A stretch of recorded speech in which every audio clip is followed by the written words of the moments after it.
사랑하는 은혜와 진리 영육의 교우 여러분, 어젯밤도 평안하셨습니까? 오늘도 예수 그리스도로 옷 입은 왕같은 제사장답게 거룩을 지켜나가는 저와 여러분이 되시기를 주님의 이름으로 축원합니다. 오늘 새벽에 만나 본문은 출애굽기 28장 4절에서 43절입니다. 출애굽기 28장 4절에서 43절을 제가 읽어드리겠습니다.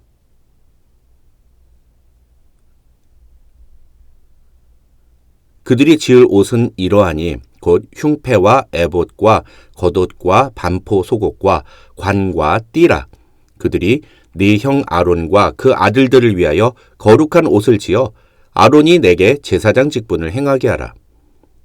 그들이 쓸 것은 금실과 청색, 자색, 홍색 실과 가늘게 꼰 배실이니라. 그들이 금실과 청색, 자색, 홍색 실과 가늘게 꼰 배실로 정교하게 짜서 에봇을 짓되 그것에 어깨바지 둘을 달아 그 두 끝을 이어지게 하고 에봇 위에 매는 띠는 에봇 짜는 법으로 금실과 청색, 자색, 홍색 실과 가늘게 꼰 배실로 에봇에 정교하게 붙여 짤지며 호마노 2개를 가져다가 그 위에 이스라엘 아들들의 이름을 새기되 그들의 나이대로 6 이름을 한 보석에 나머지 6 이름은 다른 보석에 새기라.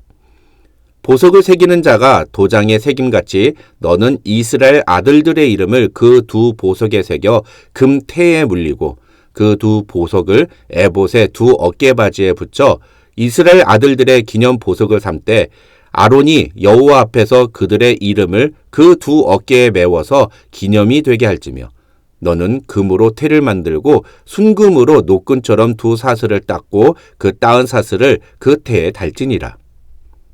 너는 판결 흉패를 에봇 짜는 방법으로 금실과 청색, 자색, 홍색 실과 가늘게 꼰 배실로 정교하게 짜서 만들되 길이와 너비가 한 뼘씩 2 겹으로 네모 반듯하게 하고 그것에 네 줄로 보석을 물리되 첫 줄은 홍보석, 황옥, 녹주옥이요 둘째 줄은 석류석, 남보석, 홍마노요 셋째 줄은 호박, 백마노, 자수정이요 넷째 줄은 녹보석, 호마노, 벽옥으로 다 금테에 물릴지니 이 보석들은 이스라엘 아들들의 이름대로 12이라.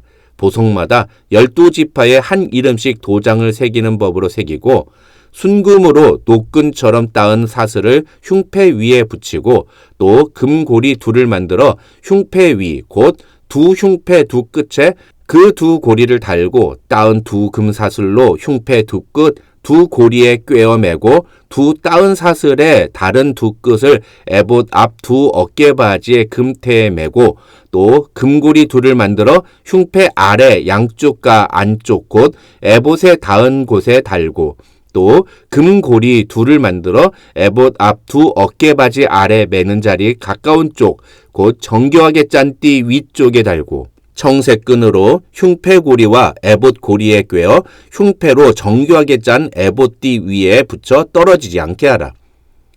아론이 성소에 들어갈 때에는 이스라엘 아들들의 이름을 기록한 이 판결 흉패를 가슴에 붙여 여호와 앞에 영원한 기념을 삼을 것이니라. 너는 우림과 둠밈을 판결 흉패 안에 넣어 아론이 여호와 앞에 들어갈 때 그의 가슴에 붙이게 하라. 아론은 여호와 앞에서 이스라엘 자손의 흉패를 항상 그의 가슴에 붙일지니라. 너는 에봇 받침 겉옷을 전부 청색으로 하되 2 어깨 사이에 머리 들어갈 구멍을 내고 그 주위에 갑옷깃같이 깃을 짜서 찢어지지 않게 하고 그 옷 가장자리로 돌아가며 청색, 자색, 홍색 실로 석류를 수놓고 금방울을 간격을 두어 달되 그 옷 가장자리로 돌아가며 한 금방울, 한 석류, 한 금방울, 한 석류가 있게 하라. 아론이 입고 여호와를 섬기러 성소에 들어갈 때와 성소에서 나올 때에 그 소리가 들릴 것이라. 그리하면 그가 죽지 아니하리라. 너는 또 순금으로 패를 만들어 도장을 새기는 법으로 그 위에 새기되 여호와께 성결이라 하고 그 패를 청색 끈으로 관 위에 매되 곧 관 전면에 있게 하라. 이 패를 아론의 이마에 두어 그가 이스라엘 자손이 거룩하게 드리는 성물과 관련된 죄책을 담당하게 하라. 그 패가 아론의 이마에 늘 있으므로 그 성물을 여호와께서 받으시게 되리라. 너는 가는 배실로 반포 속옷을 짜고 가는 배실로 관을 만들고 띠를 수놓아 만들지니라.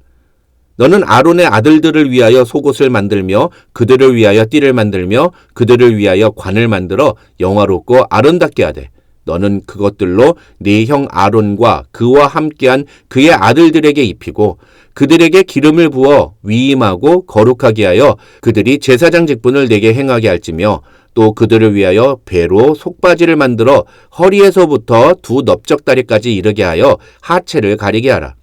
아론과 그의 아들들이 회막에 들어갈 때에나 제단에 가까이 하여 거룩한 곳에서 섬길 때에 그것을 입어야 죄를 짊어진 채 죽지 아니하리니 그와 그의 후손이 영원히 지킬 규례니라. 어제에 이어 오늘도 아론과 제사장들이 입어야 할 옷에 대해 살펴보겠습니다. 4절을 보면 하나님은 그 옷의 각 부분을 흉패와 에봇, 겉옷과 반포 속옷, 그리고 관과 띠로 구분하시면서 이 옷들을 가리켜 거룩한 옷이라고 말씀하십니다. 이것은 이 옷 자체가 거룩하다는 의미가 아니라 이 옷을 입는 것이 차지하는 신학적 의미가 거룩하다는 의미입니다. 다시 말해서 이 옷을 입을 때 하나님은 그 사람을 거룩한 사람으로 여기시겠다는 의미로 이것은 이 옷이 단순히 신분을 상징하는 의미로서가 아니라 하나님의 임재 앞에 서는 자의 태도와 구속사적인 의미를 담고 있는 것이라고 할 수 있습니다. 그렇다면 이제 그 복장의 각 부분을 하나씩 살펴보도록 하겠습니다.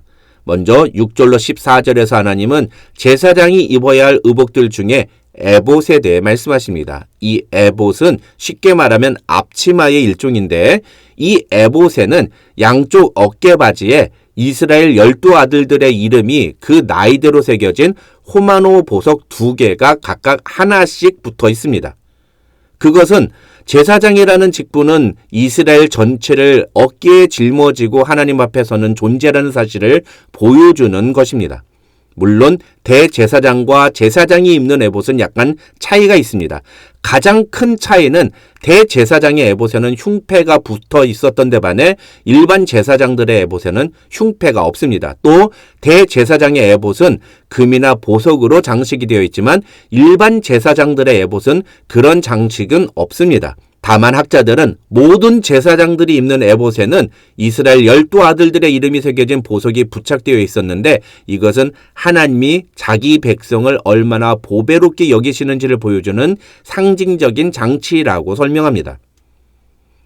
하나님은 우리 그리스도인 한 사람 한 사람을 이 보석에 새겨진 이름과 같이 보배롭게 여기신다는 사실을 기억하고 그 은혜에 감사하는 저와 여러분이 되시기를 주님의 이름으로 축원합니다. 우리가 보기엔 우리 자신이 아무 의미가 없고 아무 가치도 없고 아무 쓸모도 없어 보일지 몰라도 하나님은 그런 우리를 너무나 귀히 여기신다는 사실을 우리는 잊지 말아야 합니다. 그래서 하나님은 자기 아들을 내어주시는 일까지 하셨습니다. 로마서 5장 8절은 이것을 우리가 아직 죄인 되었을 때에 그리스도께서 우리를 위하여 죽으심으로 하나님께서 우리에 대한 자기의 사랑을 확증하셨느니라고 표현했습니다. 이 말씀을 붙잡고 오늘도 존귀한 하나님의 사람이라는 자부심과 긍지를 가지고 살아가는 저와 여러분이 되시기를 주님의 이름으로 축원합니다. 둘째로 15절로 30절에서 하나님은 12개의 보석을 4줄로 박은 2겹의 흉패를 에봇 위에 달고 그 안에 우림과 둠밈을 넣어서 하나님의 판결을 구하라고 명령하십니다. 이 흉패는 에봇과 금고리로 연결되어 있으며 12개의 보석도 금태로 둘려져 있습니다. 이 흉패의 가장 중요한 부분은 바로 그 흉패 안에 들어있는 우림과 둠밈이라는 도구입니다. 이 우림과 둠밈은 히브리어로 빛과 진리라는 뜻으로 하나님의 뜻을 보여준다는 의미를 갖고 있습니다. 즉 어떤 문제를 가지고 하나님의 뜻을 구할 때 대제사장은 이 우림과 둠밈을 통해서 하나님의 뜻을 구했는데 중요한 것은 그것을 확인하는 구체적인 방법이 무엇인지에 대해서는 정확하게 내려오는 자료가 전혀 없다는 것입니다. 어떤 분은 이 우림과 둠밈이 각각 흰색과 검은색 돌로 되어 있어서 둘 중에 하나를 뽑을 때 흰색이 나오면 그렇다 하는 의미고 검은색을 뽑으면 아니다라는 의미라고 설명하기도 하는데 학자들은 사무엘상 28장 6절에 의하면 사울 왕이 하나님께 질문하였지만 하나님은 우림과 둠밈을 통해 대답하지 않으셨다고 기록하고 있는 것을 보면 흰색과 검은색 돌 중에 하나를 뽑는 식으로 우림과 둠밈을 사용하는 방식은 아니었을 것이라고 설명합니다. 그래서 우리가 주목해야 하는 것은 우림과 둠밈을 어떤 식으로 사용했느냐가 아니라 우림과 둠밈을 통해 하나님의 뜻을 물었다는 것 그 자체입니다. 즉, 이 흉패가 우리에게 주는 가장 중요한 메시지는 우리는 모든 일에 하나님의 뜻을 구하며 하나님의 말씀을 들으려는 태도를 가져야 한다는 것입니다. 그 다음 31절로 35절에는 에봇의 받침이 되는 겉옷에 대한 내용이 나옵니다. 이 겉옷은 청색으로 된 통옷으로 에봇 앞치마를 입기 전에 입는 겉옷을 의미합니다. 이 겉옷의 청색은 하나님의 거룩함을 상징한다고 학자들은 주장하는데 이것은 곧 우리 그리스도인들은 하나님의 거룩하심을 옷 입어야만 하나님 앞에 설 수 있음을 의미한다고 학자들은 설명합니다. 또 하나님은 이 겉옷 아래 가장자리에 금방울과 석류 모양으로 된 장식을 교대로 달라고 명령하셨는데 이 금방울 소리는 제사장이 살아있음을 보여주는 상징적인 장치이며 석류 모양의 장식은 성령의 열매와 생명의 풍요를 상징하는 것으로서 이 두 가지 장식은 우리 그리스도인들이 하나님 앞에 살아있는 자가 되어야 하며 또 성령의 열매를 맺는 사람들이 되어야 한다는 뜻이라고 학자들은 설명합니다.